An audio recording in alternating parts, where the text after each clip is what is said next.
ஏங்க என்ன பண்ணிட்டு இருக்கீங்க? இந்த ஒரு சின்ன வேலையை கூட உங்களுக்கு ஒழுங்கா செய்ய தெரியாதா? கல்யாணமான இத்தனை வருஷத்துல என்னதான் கத்துக்கிட்டீங்களோ? ஓ, இதெல்லாம் கத்துக்கத்தான் கல்யாணமே பண்றதா? இந்த உண்மையை தெரிஞ்சுக்க எனக்கு 35 வருஷம் ஆயிடுச்சே. பக்கனியா வாழைப்பூ விட கேட்கறதுக்கு மட்டும் தெரியும், ஆனா பிச்சு போட தெரியாது. ஒழுங்கா பிச்சு போடுங்க.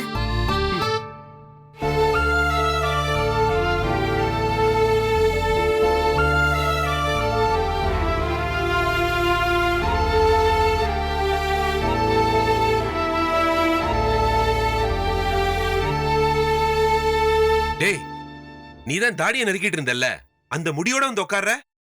இல்லப்பா, தாடியெல்லாம் நறுக்கிட்டு குளிச்சுதான்ப்பா வந்து உட்காந்துருக்கேன்.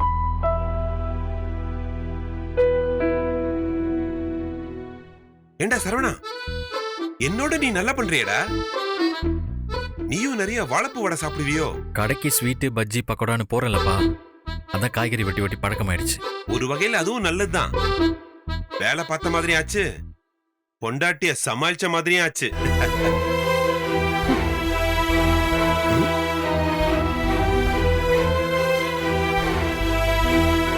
ஐயா, டீ. மா, வெள்ளை சக்கரை தீந்து போச்சு. பிரவுன் சுகர் போட்டிருக்கேன். என்னது, பிரவுன் சுகரா? ஏமா மயிலே, யாரு ஒண்ணு இங்கிலீஷ்ல பேச சொன்னது? நாட்டு சக்கரைன்னு தமிழ்ல சொல்லிட்டு போமா, சும்மா பதற வைக்கிற. என்ன கரெக்ட் தானே சிவகாமி? வாழைப்பூவை நசுக்கி போடுங்க. நீ தானே இப்ப பிச்சி போடுன்னு சொன்ன.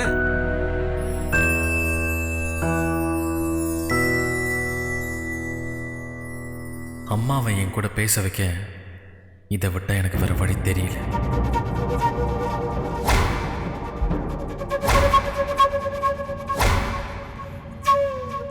மயிலு, போய் அந்த வாழைத்தண்டு எடுத்துட்டு வா. சரிங்கம்மா, நீங்க குடிக்கிறதுக்குள்ள நான் எடுத்துட்டு வந்துடுறேன். அம்மா, ஐயோ, என்னடா?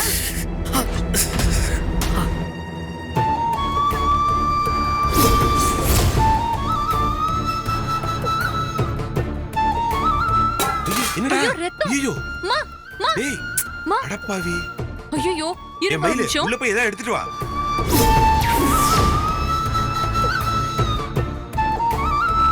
ஐயோ, என்னடா பண்ணி வச்சிருக்க? என்னங்க நீங்க ரத்தம் எப்படி வருது பாரு. பார்த்து விட்டுக்கூடாதா? வேண்டாமா? ஐயோ என்ன பண்றது? இது பண்றது கொஞ்சம் மயிலு, எடுத்துட்டு வந்தியா இல்லையா? இந்த ஆ, வந்துட்டேம்மா. தண்ணி கொண்டு வா, போகுது. சீக்கிரம். எப்படி அடிபட்டு- இந்தாங்கம்மா. இத நான் கேட்டேன் அடி உன்கிட்ட. வாழைத்தண்டு தானே எடுத்துட்டு வர சொன்னேன். போ, போய் எடுத்துட்டு வா.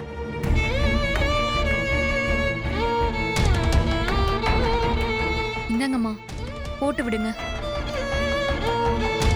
ஏங்க, ஒரு நிமிஷம்.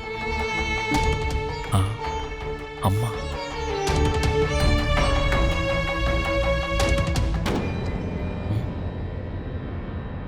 அத்தை, எனக்கு கிச்சன்ல கொஞ்சம் வேலை இருக்கு, இவருக்கு அடிபட்டிருக்கு. நீங்க கொஞ்சம் இதை போட்டு விடுறீங்களா?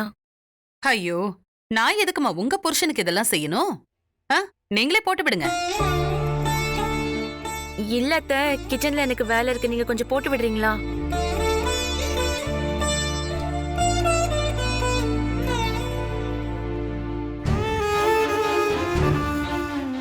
அம்மா, நீயே போட்டு விடுமா.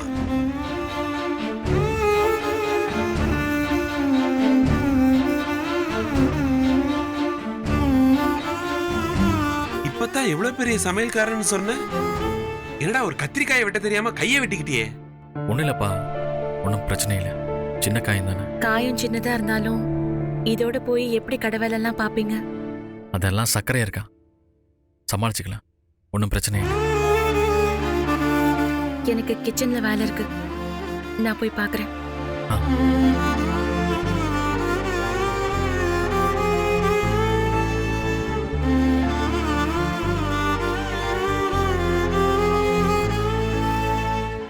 அண்ணே, பீஸ் கேட்ட பணம் கேட்டிருந்தனே. ஆமா இல்ல,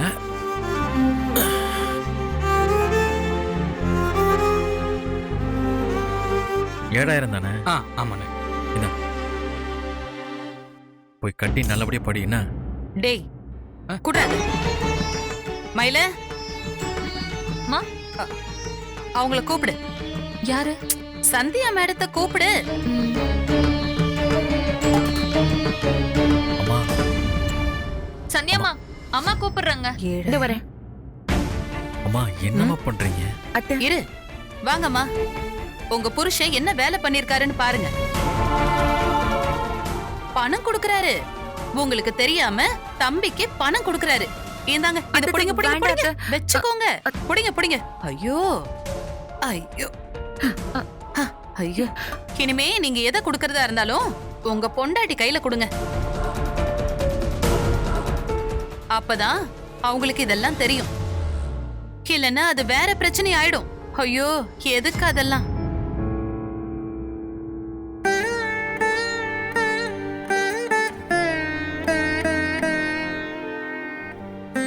இத பாருங்கம்மா. என் மவன் படிக்காதவன், நீங்க படிச்ச பொண்ணு. கணக்கு வழக்கு எல்லாத்தையும் நீங்க தான் சரியா பாத்துக்கணும். எவ்வளவு சம்பாதிக்கிறாரு, யாருக்கு என்ன கொடுக்கறாருன்னு குறிச்சு வச்சுக்கோங்க. அத ஏன் சொல்றேன்னா, இது உங்க புருஷன் சம்பாதிக்கிற காசு. அதுல வேற யாரையும் விடவும் உங்களுக்கு தான் அதிக உரிமை இருக்கு. என் தம்பிக்கு கொடுக்கறதுல என்னமா இருக்கு? அவன் எப்பவுமே உனக்கு தம்பி தாண்டா. ஆனா நீ இப்போ இவனுக்கு அண்ணன் மட்டும் இல்ல, இவங்களுக்கு புருஷன்.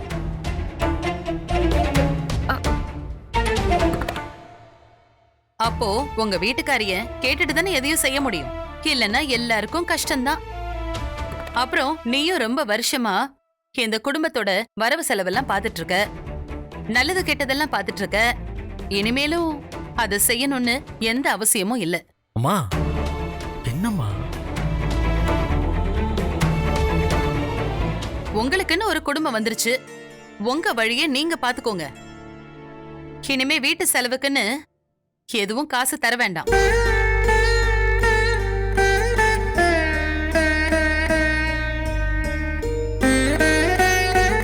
ஐயா, உங்களுக்கும் சேர்த்துதான் நான் இத சொல்லிட்டு இருக்கேன்.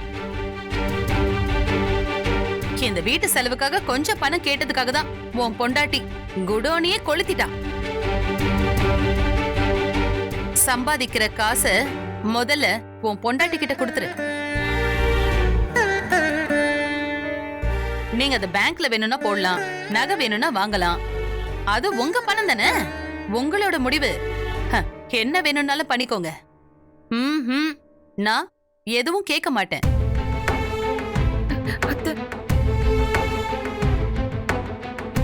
நீங்களும் மாசம் பிறந்தா வீட்டு செலவுக்குன்னு இவ்ளோ தரணும்னு ஒண்ணு நினைக்க வேண்டாம். வீட்டுக்கு தேவையானது என்னவோ அதை நீங்களே வாங்கி போடுங்க. அதுக்குள்ள குடும்பத்தை நடத்தி நான் சமாளிச்சுக்கிறேன்.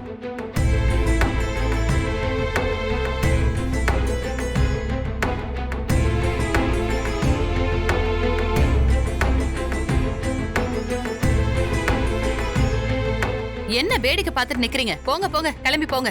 எல்லாருக்கும் வேலை இருக்குல்ல, போய் பாருங்க.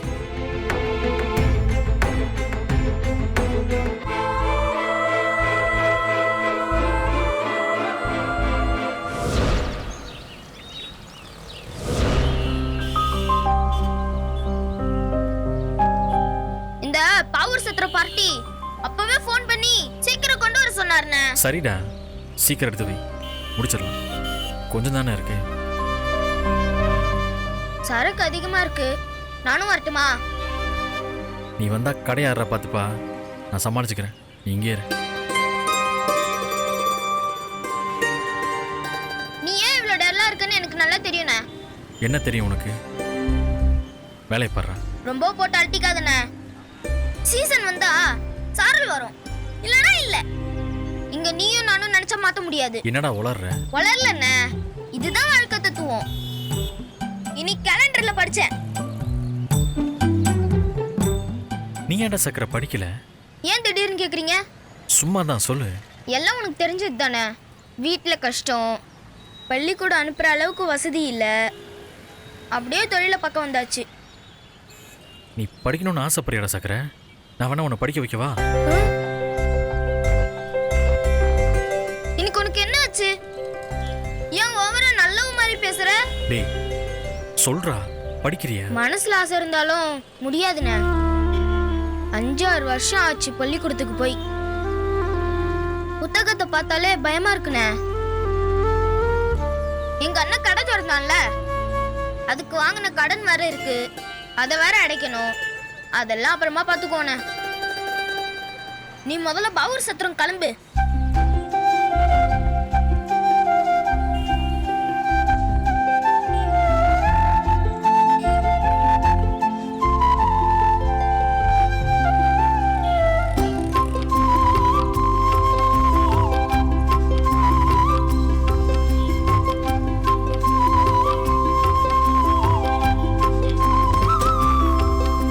அடடே வாங்க, நீ கடைக்கு எதுவும் போகணுமா? இல்ல சக்கர, சும்மா தான் வந்தேன். அப்படியா? எனக்கு பாவூர் சத்திரம் வரைக்கும் ஒரு டெலிவரி இருக்கு, நான் போயிட்டு வந்துடுறேன். இங்க வேணா கடையில் உட்காந்துருக்கீங்களா? ஆமா, நீ வாங்க, வந்து கல்லால உட்காருங்க. இல்ல வேண்டாம், நான் வேணும்னா உங்க கூட வரவா? ஏன் கூடவா? இந்த வெயிலையா? எதுக்குங்க உங்களுக்கு சிரமம்? இல்லங்க பரவாயில்ல, இது ஒன்றும் அவ்வளோ வெயில் இல்லை, வீட்டில் சும்மா தானே இருக்கேன். இல்லைங்க, டப்பாலாம் இருக்கு, கொஞ்சம் அட்ஜஸ்ட் பண்ணி தான் உட்காரணும். எதுக்குங்க உங்களுக்கு கஷ்டம்? அட என்னென்ன நீ வர வேணாங்கிறது சுத்தி சுத்தி சொல்ற மாதிரியே இருக்கே. டேய், நீ போடா, போய் கடைக்குள்ள உட்காரு. நீங்க வாங்க. ம், என்னங்க நீ கொடு. மடியில வச்சுக்கோங்க பார்த்து. ஆ, ஏன் உங்களால கையில் வச்சுக்க முடியுமா? வச்சுக்கிறேங்க.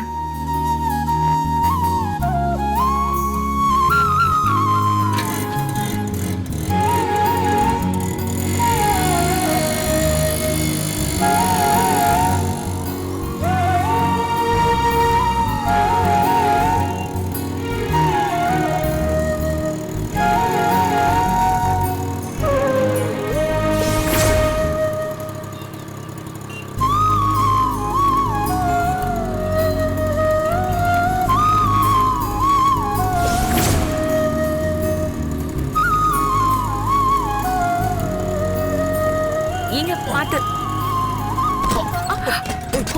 ஐயோ, ஐயோ, நல்ல வேளைங்க, நல்ல வேளை. கீழே விழுந்திருந்தா என்ன ஆயிருக்கும்ல. அதான் பிடிச்சிட்டேனுங்க. ஏறுங்க போலாம். இருங்க, நான் பிடிச்சிக்கிறேன். நீங்க எப்படிங்க பிடிப்பீங்க? இப்ப பாருங்க எப்படி பிடிக்கிறேன்னு.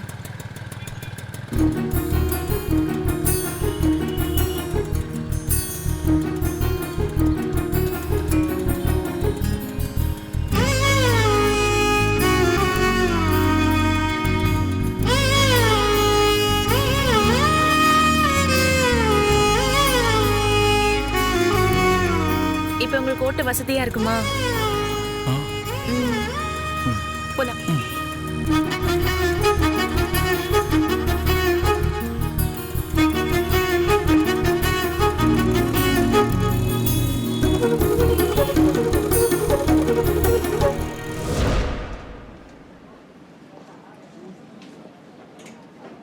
என்ன அர்ச்சனா, ஒரே சந்தோஷமா இருக்க போல இருக்கு. அப்படியாங்க? என் மூஞ்சில தெரியுதா? அப்புறம் இல்லையா? ஆனா எதுக்கு இவ்வளவு குதூகலமா இருக்குன்னு தான் புரியல. எல்லாம் அத்தை சொன்னதை நினைச்சுதான். எங்கம்மா என்ன சொன்னாங்க? அவங்க ஒரே சண்டை சச்சரவுமா இருக்காங்க. அவங்க சரவணன் கிட்ட நடந்துக்கிறத பார்த்தா எனக்கே ஒரு மாதிரி இருக்கு. இதுல சந்தோஷப்பட என்ன இருக்கு? பொறுங்க, என்ன சொன்னீங்க? உங்களுக்கே ஒரு மாதிரி இருக்கா?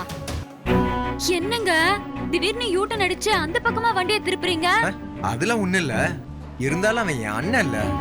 அம்மா ஓவரா மூஞ்சிய கட்டுற மாதிரி இருக்கு, அதான் சொன்னேன். அத்தை வெளியில போக சொன்ன சந்தியாவை இவரை திரும்பவும் உள்ள கூட்டிட்டு வந்தா அப்புறம் சும்மாவா இருப்பாங்க? அவங்க குணம் தெரிஞ்சோ இவர் ஏன் இப்படி பண்றாருன்னு தான் தெரியல. அதுக்காக அப்படியே விட்டுற முடியுமா? சரி அதை விடு, நீ எதுக்கு இவ்வளவு சந்தோஷமா இருக்க? அப்படி என்ன நடந்துச்சு? ஏன் சந்தோஷத்துக்கு 2 காரணம் இருக்கு. இல்ல 3 காரணம் இருக்கு. 1, இனிமே வீட்டு செலவுக்கு நம்ம பணம் தர வேணாம்னு அத்தை சொல்லிட்டாங்க. 2, இனிமே வீட்டு வேலை கூட பார்க்க தேவையில்ல. 3, ஆதியோட படிப்பு செலவுக்கு நம்ம கிட்ட பணம் கேட்கல. ஓ, ரொம்பலாம் சந்தோஷப்படாத. என்னைக்கு இருந்தாலும் அந்த வண்டி இந்த பக்கமும் திரும்பும். அது வரைக்கும் அனுபவிச்சுக்கிறேன். உங்களுக்கு என்ன வந்துச்சு? எங்க அங்க பாருங்க. ஏய், அண்ணனும் அண்ணியும் போறாங்க, இதுல என்ன இருக்கு? என்ன இருக்கா? கடைய சாத்திட்டு இவங்க 2 பேரும் இந்த நேரத்துல அப்படி எங்க போறாங்க? ஆ, ஏய். பாருங்க. பார்த்தா வண்டி முன்னாடி ஏதோ ஸ்வீட் பாக்ஸ் இருந்த மாதிரி இருந்துச்சு. ஒருவேளை ஏதாவது டெலிவரி கொடுக்க போவாங்க. அது மட்டும் தான் வேலைனா உங்க அண்ணன் மட்டும் போயிருக்க வேண்டியதானே? எதுக்கு இவளையும் கூட்டிட்டு போனோம்? ஏய், என்னடி அநியாயமா இருக்கு? அவங்க 2 பேரும் புருஷன் பொண்டாட்டி ஒன்னா பைக்ல போறாங்க. இதுல உங்க அன்னைக்கு என்ன தப்பா தெரியுது? இன்னைக்கு ஏதோ உங்களுக்கு ஒண்ணு ஆயிடுச்சுங்க. அத வந்ததுல இருந்து அவங்களுக்கே சப்போர்ட் பண்ணி பேசிட்டு இருக்கீங்க. சப்போர்ட்லாம் பண்ணல அர்ச்சனா. அதுல எனக்கு எதுவும் தப்பா தெரியல, அதனாலதான் சொன்னேன். எனக்கு என்னமோ 2 பேரும் சினிமாவுக்கு போறாங்கன்னு தோணுது. நாம ஒரு தடவை போயிட்டு வந்ததுக்கு இந்த அத்தை என்னமோ வானத்துக்கும் பூமிக்கும் குதிச்சாங்கல்ல. சரிடி, அதுக்கு இப்ப என்ன பண்ணணுங்கிற? போட்டு கொடுப்போம். அத்தைக்கு இந்த விஷயம் தெரியட்டும்.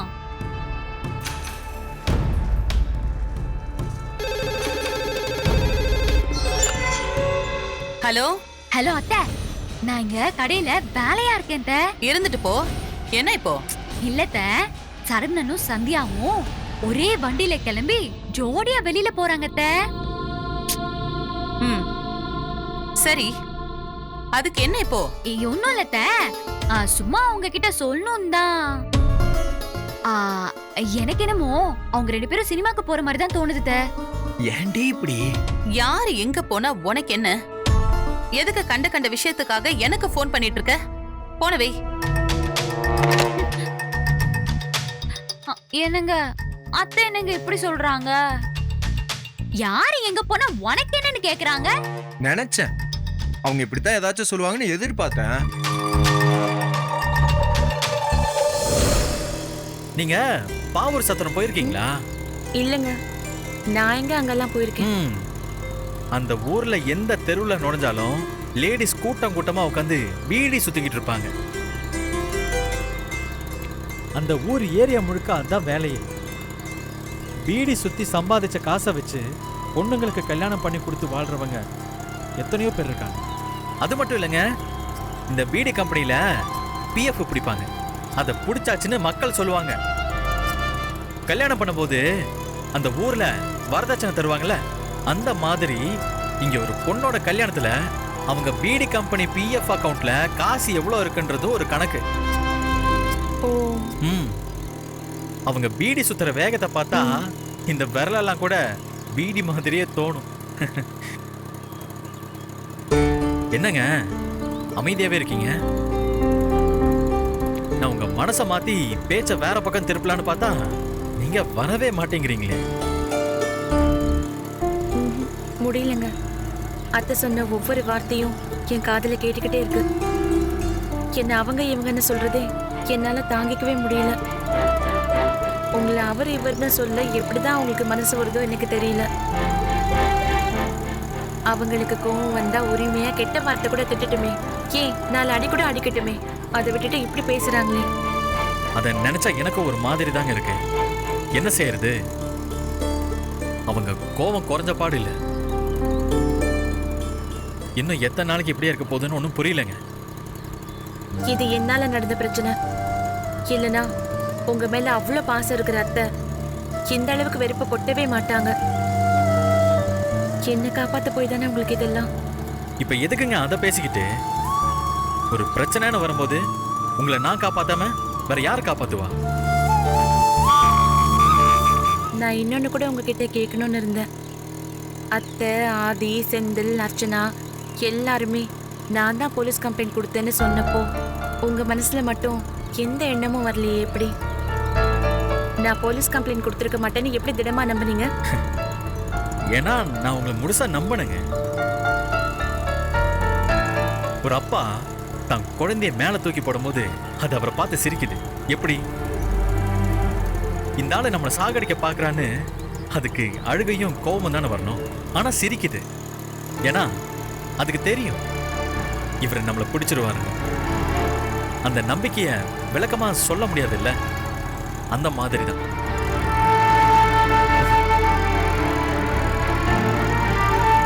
தேங்க்ஸ்ங்க. எதுக்கு? நம்பினதுக்கா? அட போங்க நீங்க வேற. என் அம்மா என்கிட்ட இப்படி நடந்துக்கிறாங்களேன்னு நீங்க வருத்தப்படுறீங்க. ஆனா என் கவலையெல்லாம் உங்களை நினைச்சுதான். ஏன் சொல்றேன்னா, என்னைக்கா இருந்தாலும் ஏதோ ஒரு விஷயத்துல அவங்க என்கிட்ட ஒட்டிடுவாங்க. அம்மா மக ரத்தம் உறவுன்னு 1000 இருக்கு. உங்க மேல இருக்கிற கோவம் தீரணுங்க, அதுதான் முக்கியம். ம்ஹும்.